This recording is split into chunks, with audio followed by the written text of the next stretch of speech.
Saludos mis queridos amigos y hermanos que nos ven por nuestro canal de YouTube Fedelis Sermones.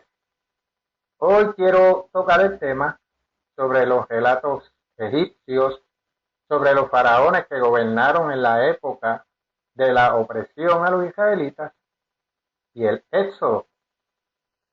Primeramente, como manera introductoria al tema, quiero leer en el libro del Éxodo capítulo 1, comenzando en el versículo 1.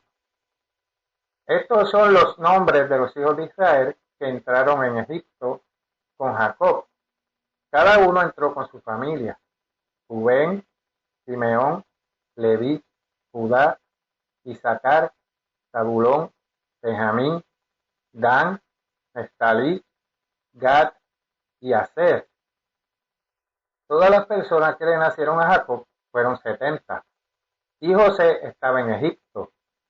Y murió José y todos sus hermanos y toda aquella generación, y los hijos de Israel fructificaron y se multiplicaron y fueron aumentados y fortalecidos en extremo, y se llenó de ellos la tierra. Versículo 8. Entre tanto se levantó sobre Egipto un nuevo rey que no conocía a José, y dijo a su pueblo: He aquí, el pueblo de los hijos de Israel es mayor y más fuerte que nosotros. Ahora, pues, seamos sabios para con él, para que no se multiplique, y acontezca que viniendo la guerra, él también se una a nuestros enemigos y pelee contra nosotros y se vaya de la tierra. Entonces pusieron sobre ellos comisarios de tributos que los molestasen con sus cargas, y edificaron para Faraón las ciudades de almacenaje, Pitón y Ramesés. Pero cuanto más los oprimían, tanto más se multiplicaban y crecían. De manera que los egipcios temían a los hijos de Israel. Y los egipcios hicieron servir a los hijos de Israel con dureza, y amargaron su vida con dura servidumbre, en hacer barro y ladrillo, y en toda labor del campo, y en todo su servicio, al cual los obligaban con rigor. Hay un detalle del versículo 11 que mucha gente y eruditos pasan por alto y malinterpretan este versículo. Es que por el mero hecho de que leen Ramesés, asocian y dan por sentado que el faraón del tiempo del Éxodo fue Ramsés II. Un hecho totalmente equivocado, y en este sermón les voy a sacar de ese error. Voy a darle datos históricos al respecto. En el 1898, campesinos egipcios locales pertenecientes a la casta Felajín llamaron la atención de un arqueólogo francés llamado Victor Loret, que nació el 1 de septiembre de 1859 y falleció el 3 de febrero de 1946. Este hizo un descubrimiento arqueológico extraordinario en el Valle de los Reyes de Egipto. Era una tumba antigua, tallada hace mucho tiempo en los acantilados de arenisca de las colinas en Tebas, frente al Luxor, junto al río Nilo. Al Loret entrar emocionado en la tumba, él encontró un pasillo áspero y sin adornos, que descendía profundamente hacia las colinas. Siguiendo el corredor inclinado, Loret finalmente llegó a lo que resultó ser una falsa cámara funeraria, creada por arquitectos antiguos para confundir a los saqueadores de tumbas. En el suelo de esta cámara, el arqueólogo encontró una escalera que descendía hacia la cámara funeraria real, una gran sala sostenida por 6 pilares. La falsa cámara funeraria había fallado claramente en su propósito, ya que la escalera había sido descubierta en tiempos antiguos por saqueadores de tumbas. Al entrar en la cámara funeraria, Loret encontró un magnífico sarcófago de piedra arenisca de cuarcita. El sarcófago era todo lo que los antiguos saqueadores de tumbas habían dejado cuando saquearon la cámara hace mucho tiempo. Dentro del sarcófago yacía una momia, adornada y engalanada. Loret rápidamente leyó los jeroglíficos para descubrir la identidad de la momia. Esta era la tumba de Amenhotep II, un faraón de la dinastía decimoctava, dinastía de Egipto. El hallazgo fue significativo. Fue la primera tumba que se abrió en la que se encontró a un faraón en el lugar donde había sido colocado, sin ser perturbado por los saqueadores de tumbas. Y la cámara funeraria resultó ser una de las más bellas e impresionantes de todo el Valle de los Reyes. Pero pocos eruditos sospechaban la verdadera trascendencia de este descubrimiento monumental. Pues sin que Loret y sus colegas lo supieran, el arqueólogo francés había entrado en la tumba del faraón del Éxodo, el mismo rey que se enfrentó a Moisés más de 33 siglos antes. Existe mucha confusión innecesaria en lo que respecta al contexto histórico del Éxodo bíblico. Para ir aclarando el asunto, pasemos a Primera de Reyes, capítulo 6, el versículo 1. Así vamos a ir sacando cuenta. En el año 480, y después que los hijos de Israel salieron de Egipto, el cuarto año del principio del reino de Salomón sobre Israel, en el mes de Sif, que es el mes segundo, comenzó él a edificar la casa del Eterno. La mayoría de los eruditos de la Biblia ignoran o rechazan la información cronológica explícita de este pasaje.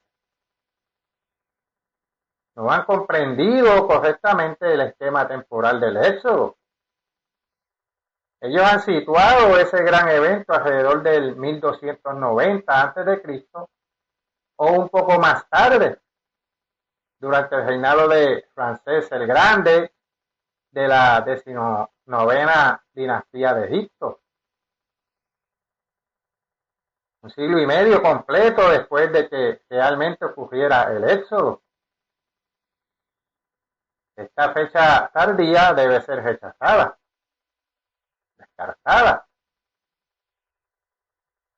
Un análisis minucioso de todas las evidencias bíblicas y extrabíblicas revela que el Éxodo tuvo lugar a mediados del siglo XV a.C., específicamente en el año 1443, durante el reinado de Amenhotep II, cuya tumba excavó Loret. Él fue el faraón que gobernó desde Tebas en el Alto Egipto cuando los egipcios no dejaron ir a Israel. Esta fecha de 1443 fue 430 años después del pacto con Abraham, hecho en la primavera en el 1873 a.C. Como podemos ver en Génesis capítulo 17, versículo 1, Éxodo 12, versículos 40 y 41 y Gálatas capítulo 3, versículo 17. Podemos leer esas citas. Pasemos a Génesis capítulo 17, versículo 1. Era Abraham de edad de 99 años cuando le apareció el Eterno y le dijo: yo soy el Dios Todopoderoso, anda delante de mí y sé perfecto. Ahora, Éxodo capítulo 12, los versículos 40 y 41. El tiempo que los hijos de Israel habitaron en Egipto fue 430 años. Y pasados los 430 años, en el mismo día, todas las huestes del Eterno salieron de la tierra de Egipto. Ahora pasemos a Gálatas, capítulo 3, y vamos a leer el versículo 17. Esto, pues, digo, el pacto previamente ratificado por Dios para con Cristo, la ley que vino 430 años después, no lo abroga para invalidar la promesa. Y fue en el año 480, antes de la colocación de los cimientos del templo, en el cuarto año de Salomón, que fue 964 antes de Cristo, como lo requiere Primera de Reyes, capítulo 6, versículo 1. La fecha del Éxodo de 1443 también armoniza muy bien con las cartas de Amarna del Antiguo Egipto, que hablan de las incursiones de los Abirus, o sea, los hebreos, en Canaán, alrededor del año 1400 antes de Cristo, después de los 40 años de peregrinación por el desierto. Ahora noten en lo que dicen los registros egipcios sobre este notable rey y su dinastía. Voy a leer algo aquí. La dinastía que esclavizó a Israel es conocida en la historia egipcia como la dinastía 18ª, inaugurada por el faraón Amoses alrededor de 1570 a.C.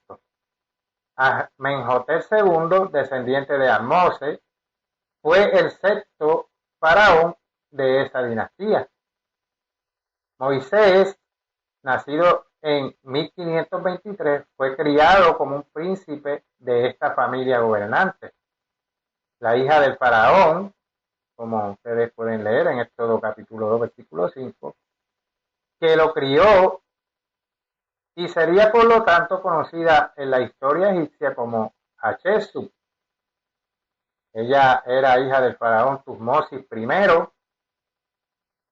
yerno de Amós. Observen que la palabra Mous significa niño o hijo de. Aparece a menudo como parte de los nombres reales de esta dinastía. Amós, por ejemplo, significa hijo de A, el dios de la luz. Tutmos significa hijo de Tot, el dios de la luna. El niño hebreo sacado del Nilo, por Hatshepsut, se llamaba simplemente Mosé o Moisés, ya que se desconocía su parentesco.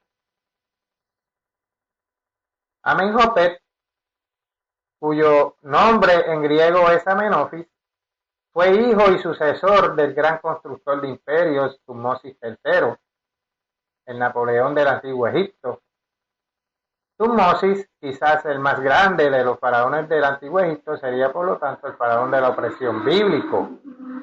En el 1483 a.C., Moisés fue exiliado de Egipto por este Tutmosis tras la muerte de Hatshepsut, la madre adoptiva y protectora de Moisés.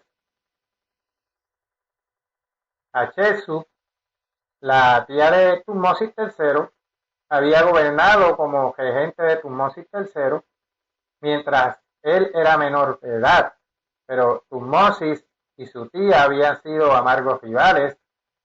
Tras la muerte de Hatshepsut, Tutmosis III, en un furioso acto de venganza, borró su nombre e imagen de todo lo que ella había construido por Egipto.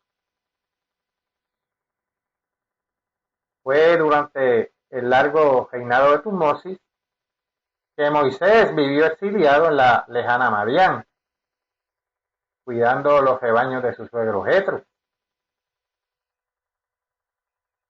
A finales del 1453 a.C., a medida que el longevo Tutmosis III sentía que sus fuerzas flaqueaban, nombró a su hijo Amenhotep II como su corregente.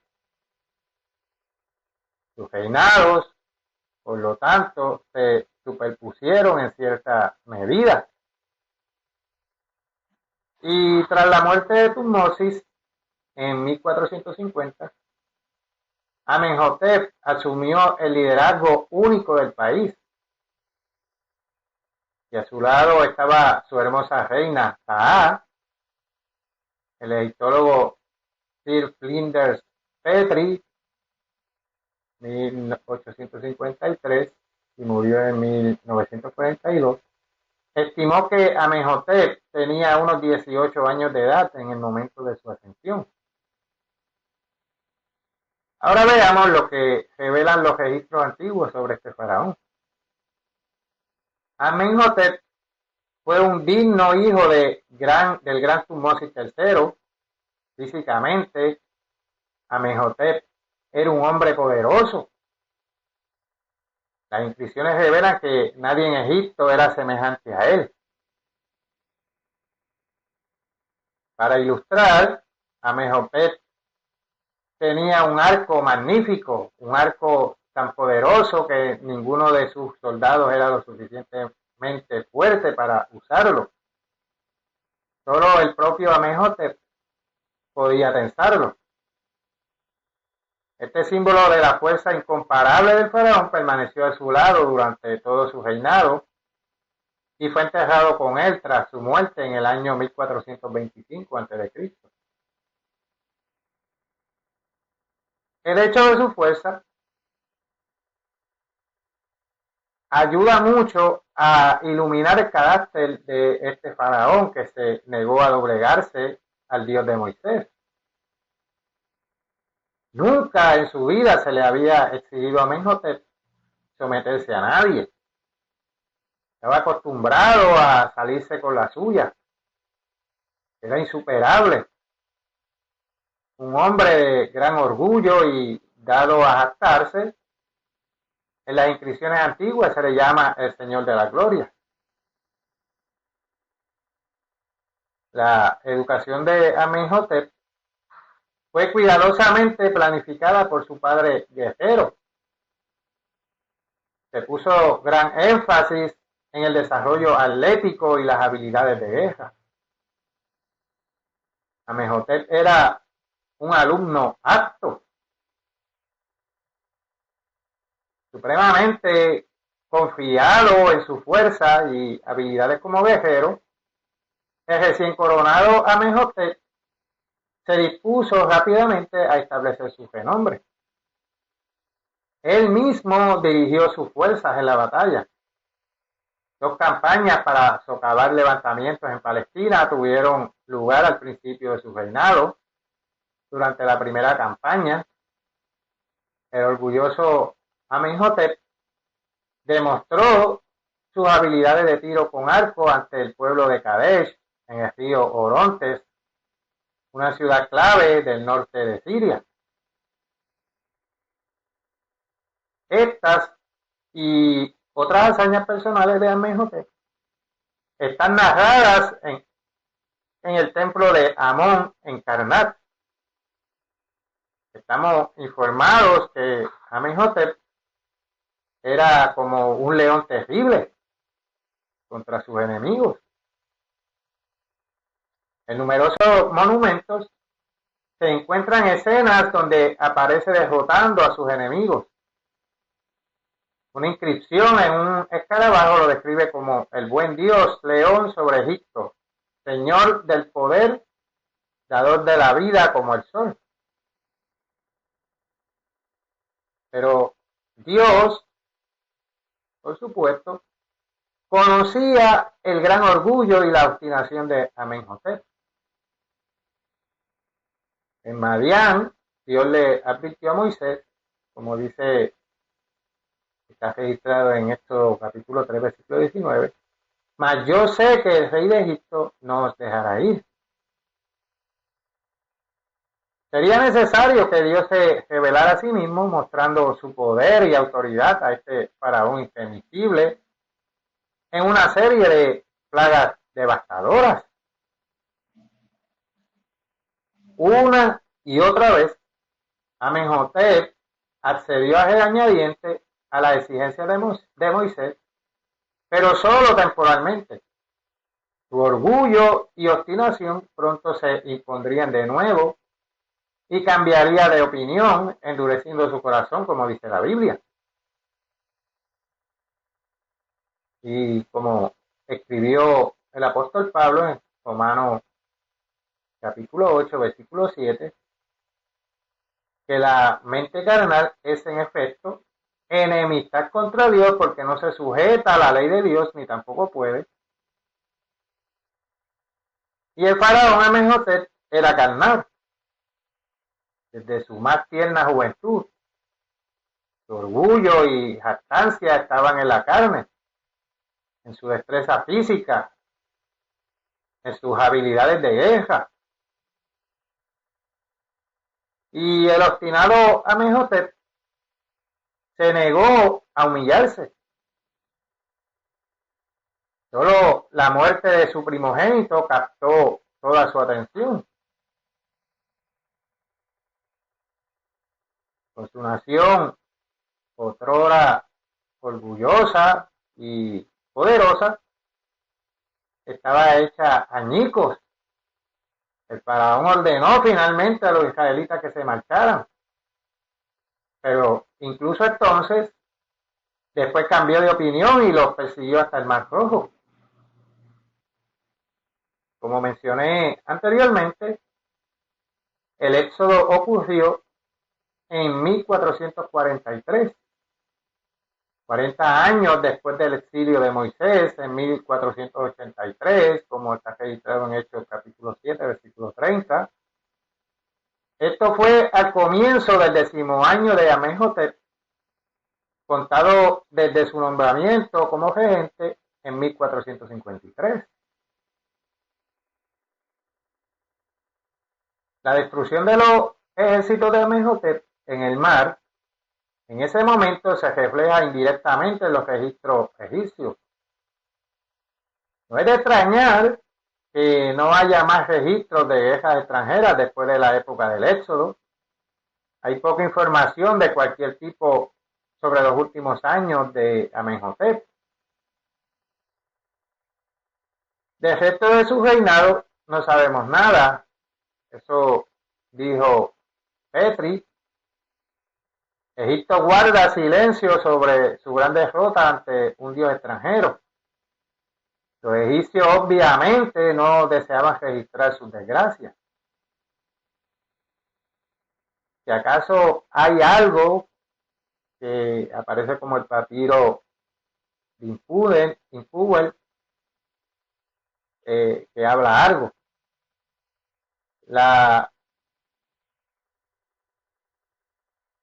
Los acontecimientos de ese año trascendental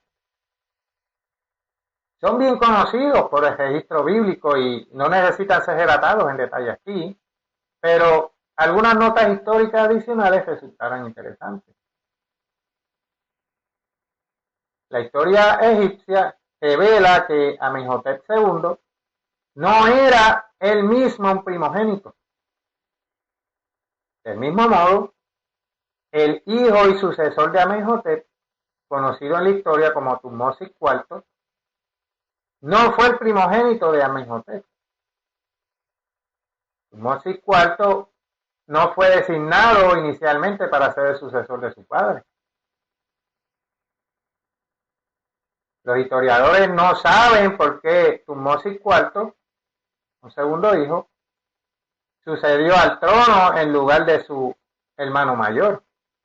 Pero la Biblia revela la respuesta. El primogénito de Amenhotep murió en la 10ª y última plaga sobre Egipto. La muerte de los primogénitos egipcios en la noche de la Pascua como está registrado en Éxodo capítulo 12, versículos 29 y 30. También resulta interesante desde un punto de vista bíblico una pintura mural que data de principios del reinado de Amenhotep, hallada en la tumba del alto funcionario Rek Mirre, en la tumba de los nobles de Tebas. La notable pintura muestra a trabajadores extranjeros cautivos, incluidos semitas barbudos, haciendo ladrillos de barro. Ustedes pueden comparar eso con Éxodo capítulo 5. Quiero leer algo aquí con mucho análisis. Vayamos a Éxodo capítulo 14 y vamos a leer comenzando en el versículo 23 hasta el versículo 31. Y siguiéndolos los egipcios, entraron tras ellos hasta la mitad del mar. Toda la caballería del faraón, sus carros y su gente de a caballo. Aconteció a la vigilia de la mañana que el Eterno miró el campamento de los egipcios desde la columna de fuego y nube y trastornó el campamento de los egipcios y quitó las ruedas de sus carros y los trastornó gravemente. Entonces los egipcios dijeron: huyamos de delante de Israel, porque el Eterno pelea por ellos contra los egipcios. Y el Eterno dijo a Moisés: extiende tu mano sobre el mar para que las aguas vuelvan sobre los egipcios, sobre sus carros y sobre su caballería. Entonces Moisés extendió su mano sobre el mar, y cuando amanecía, el mar se volvió en toda su fuerza, y los egipcios, al huir, se encontraban con el mar. Y el Eterno derribó a los egipcios en medio del mar. Y volvieron las aguas y cubrieron los carros y la caballería, y todo el ejército de Faraón que había entrado tras ellos en el mar. No quedó de ellos ni uno. Y los hijos de Israel fueron por en medio del mar en seco, teniendo las aguas por muro a su derecha y a su izquierda. Versículo 30. Así salvó el Eterno aquel día a Israel de mano de los egipcios, e Israel vio a los egipcios muertos a la orilla del mar. Y vio Israel aquel grande hecho que el Eterno ejecutó contra los egipcios, y el pueblo temió al Eterno y creyeron al Eterno y a Moisés su siervo. ¿Qué pudimos notar en lo que acabamos de leer? Que contrariamente a la creencia popular sobre el faraón del Éxodo, Amenhotep II, no se ahogó en el Mar Rojo con su ejército. Vuelvan a leer cuidadosamente Éxodo 14, capítulos 23 al 31 en sus casas. Los registros antiguos revelan que el reinado de Amenhotep II duró al menos hasta su 26º año. Y esto ha sido corroborado por un documento sobre una jarra de vino fechado en su 26º año, descubierto en Egipto a principios de este siglo, o del siglo XX, probablemente. 16 de esos 26 años transcurrieron después del Éxodo. Tras la muerte de Amenhotep en 1425, fue enterrado como su antepasado en el Valle de los Reyes. Allí permaneció intacto hasta el descubrimiento de Loret en el 1898. Surgió entonces una controversia sobre si la momia de Amenhotep debía permanecer en el lugar o ser trasladada al Museo de Egipto en el Cairo. Finalmente se permitió que se quedara en su sitio, pero con un guardia armado para protegerla. Pero 3 años después, en noviembre de 1901, cuando los guardias le dieron la espalda, la tumba fue saqueada y la momia fue dañada por ladrones que buscaban tesoros olvidados en los pliegues de los envoltorios de tela. El cuerpo de Amenhotep, muy deteriorado, fue trasladado rápidamente al Cairo, donde descansa hasta el día de hoy. Sus extremidades, ahora delgadas y marchitas, eran en vida robustas y musculosas. Un día, dentro de poco más de un milenio, esas extremidades recuperarán su vigor anterior y Amenhotep volverá a caminar sobre la tierra. La palabra de Dios será abierta a su entendimiento, como está escrito en Apocalipsis capítulo 20, versículo 12. Se le mostrará el error de sus caminos y se le ofrecerá el don del Espíritu Santo de Dios, el poder para vencer su propia voluntad y obstinación.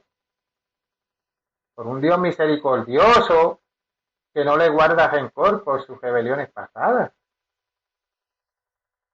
Sí, un día Amenhotep y Moisés tendrán la oportunidad de volver a encontrarse cara a cara, como amigos y hermanos en la familia de Dios. Ahora, en manera de resumen, lo que leímos al principio en Éxodo capítulo 1, versículo 11, el nombre del faraón del Éxodo no se menciona en la Biblia. Y tampoco los faraones anteriores que esclavizaron a los israelitas, perdón. No obstante, tenemos una referencia en Éxodo capítulo 1, versículo 11, al nombre Ramesés o Ramsés, un nombre familiar para una serie de faraones que surgieron a partir del siglo XIII a.C. Ramsés I y II hasta el 12º, Ramsés III y más allá. Por ello, Ramsés II, de 1279 a 1213 a.C., uno de los más grandes faraones de la historia egipcia, es a menudo identificado como el faraón del Éxodo. Su nueva capital, Ramsés, suele identificarse como la construida por estos israelitas. Este marco temporal del Éxodo del siglo XIII contradice numerosos otros pasajes como Primera de Reyes capítulo 6, versículo 1, Jueces capítulo 11, versículo 26, Primera de Crónicas capítulo 6 y la cronología interna general de los libros de los jueces que sitúa el Éxodo unos 2 siglos antes, durante el siglo XV a.C. Por ello, esto ha provocado una gran división en la erudición bíblica, con una división que se adhiere al Éxodo temprano, alrededor de mediados del siglo XV a.C., y otra al Éxodo tardío, un lado particularmente centrado en este pasaje de las Escrituras, y que normalmente identifica al faraón del Éxodo con Ramsés II. Estos pueden definirse posiblemente como una posición maximalista temprana y una posición minimalista tardía. Aún así, por grave que suene, ambas opiniones encajan en un periodo egipcio único, conocido como el periodo del Nuevo Reino, en el que el relato del Éxodo y el idioma encajan perfectamente.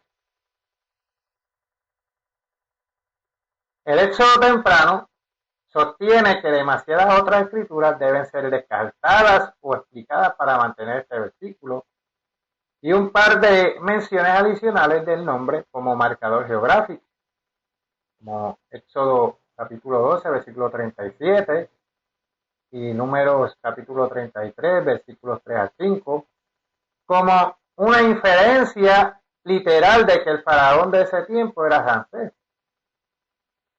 ¿Pero qué pasa con eso? Para quienes sostienen una postura temprana del Éxodo, hay una buena explicación para el uso de este nombre en Éxodo capítulo 1, versículo 11. Pero para quienes sostienen un Éxodo tardío, También existe una respuesta igualmente justificable a esta explicación, como también veremos. ¿Y dónde nos deja esto? Un anacronismo es un nombre posterior, típicamente más conocido, que se da a algo de un periodo anterior y menos conocido. Se utiliza con bastante frecuencia en libros de historia, tanto antiguos como modernos. Voy a darle un ejemplo. Julio César conquistando Francia. Entonces, en ese tiempo se le llamaba Galia. Pero el anacronismo, Francia, transmite más significado para un público moderno. La Biblia contiene varios anacronismos basados en cuanto se compilaron y también editaron los distintos libros para su audiencia. Por ejemplo, Dan, Génesis 14, versículo 14, puede ser 18, Betel, Génesis capítulo 12, versículo 8 y Génesis capítulo 28, versículo 19, como Ashur, Asiria, Génesis capítulo 2, versículo 14, Génesis capítulo 10, versículo 11 y 22, Amalek, Génesis 14, versículo 7, Génesis capítulo 36, versículo 12. Así que en lo que respecta al uso de este término geográfico, Ramesés, basándose en su datación contradictoria con numerosas otras referencias consistentes a un éxodo temprano. Se puede argumentar que este nombre geográfico también era anacrónico, que en una edición posterior se hizo para referirse a un sitio anterior y menos conocido, construido por los israelitas, con un nombre que los lectores posteriores reconocerían más fácilmente. Al fin y al cabo, solo se menciona como un punto de referencia geográfico, nunca el nombre del faraón. Y existe precisamente un yacimiento más antiguo que encaja con el periodo antiguo, Avaris. Este nombre anterior del sitio se asocia repetidamente con nuestros israelitas, con la fuente egipcia más antigua que tenemos para el Éxodo, en el siglo III a.C., el historiador Manetón. Pero más allá de eso, ya sabemos que el término geográfico, Ramesés, se usa anacrónicamente en la Biblia. Un precedente innegable para esto se encuentra en Génesis capítulo 47, versículo 11, un pasaje de la época de los patriarcas Jacob y José, siglos antes, que menciona la tierra de Ramesés. Ahí lo tiene, dice el maximalista, Ramesés es un término geográfico anacrónico en la Biblia. Y como apunte, el historiador egipcio Manetón del siglo III a.C. identifica al faraón como un Amenhotep. Los faraones con este nombre estuvieron presentes desde finales del siglo XVI hasta principios del siglo XIV a.C. Por tanto, la mención en Éxodo capítulo 1, versículo 11, no presupone en absoluto la presencia de un faraón llamado Ramsés. Así, si los israelitas construyeron a Ramsés para el faraón Ramsés II, y luego este faraón murió mientras Moisés estaba escondido, abriendo así el camino para su regreso a Egipto, no podría haber sido el faraón del Éxodo. De hecho, esta es una de las razones relacionadas que ciertos primeros estudiosos bíblicos consideraban al hijo y sucesor de Ramsés II, Menetat, 1213 a 1203 a.C., como el faraón del Éxodo.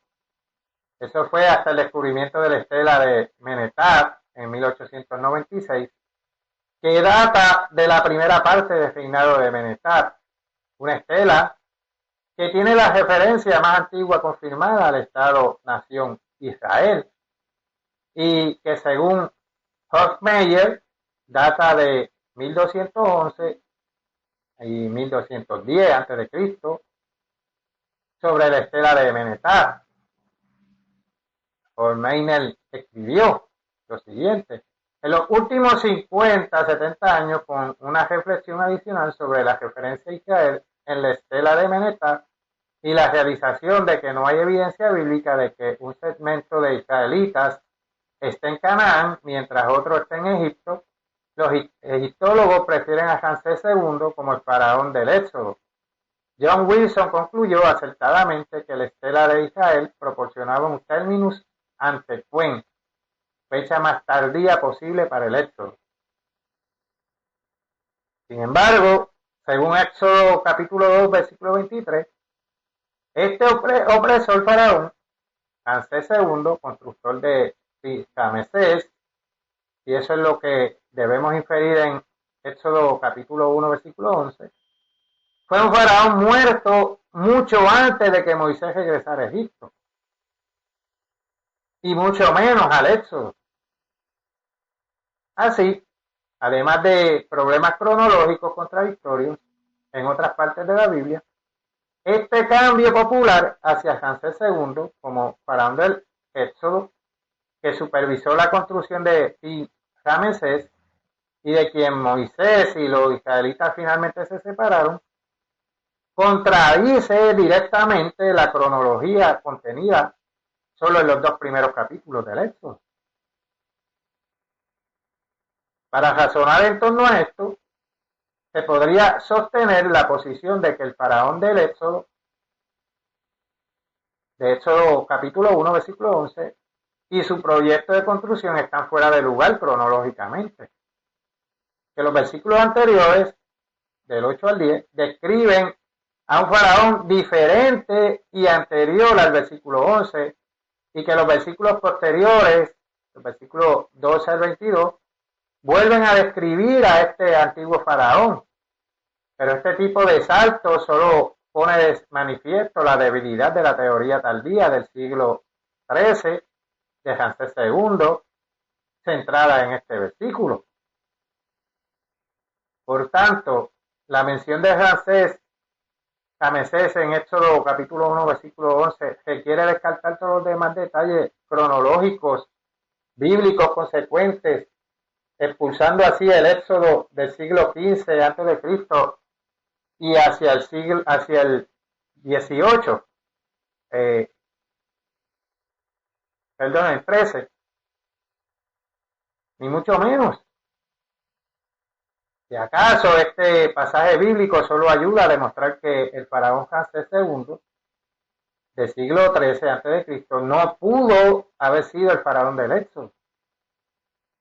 En conclusión, la dinastía que esclavizó a Israel es conocida en la historia egipcia como la dinastía XVIII, inaugurada por el faraón Ahmose alrededor del 1570 a.C. Amenhotep II, descendiente de Ahmose, fue el sexto faraón de esta dinastía. Moisés, nacido en el 1523, fue criado como príncipe de esta familia gobernante, la hija del faraón, como pueden leer en Éxodo capítulo 2, versículo 5, que lo crió y sería, por lo tanto, conocida en la historia egipcia como Hatshepsut. Ella era hija del faraón Tutmosis I, yerno de Ahmose. Amenhotep, cuyo nombre en griego es Amenofis, como dije anteriormente, fue hijo y sucesor del gran constructor de imperio Tutmosis III. Tutmosis, quizás el más grande de los faraones del antiguo Egipto, sería por lo tanto el faraón de la opresión bíblico. En el 1483 a.C., Moisés fue exiliado de Egipto por este Tutmosis tras la muerte de Hatshepsut, la madre adoptiva y protectora de Moisés. A finales del año 1453 a.C., Tutmosis III nombró a su hijo Amenhotep II como su corregente. Sus reinados, por lo tanto, se superpusieron en cierta medida. Así que el faraón del Éxodo fue Amenhotep II y no Ramsés II. Y tampoco Amenhotep II no murió ahogado. Creo que he aclarado este tema a cabalidad. Espero que hayan podido entender este asunto. Hasta aquí este sermón. Les habló Carlos de Aponte de la Continuación de la Iglesia de Dios. Hasta el próximo miércoles 8 de abril, el último día de la fiesta de los panes y levaduras, mis queridos amigos y hermanos.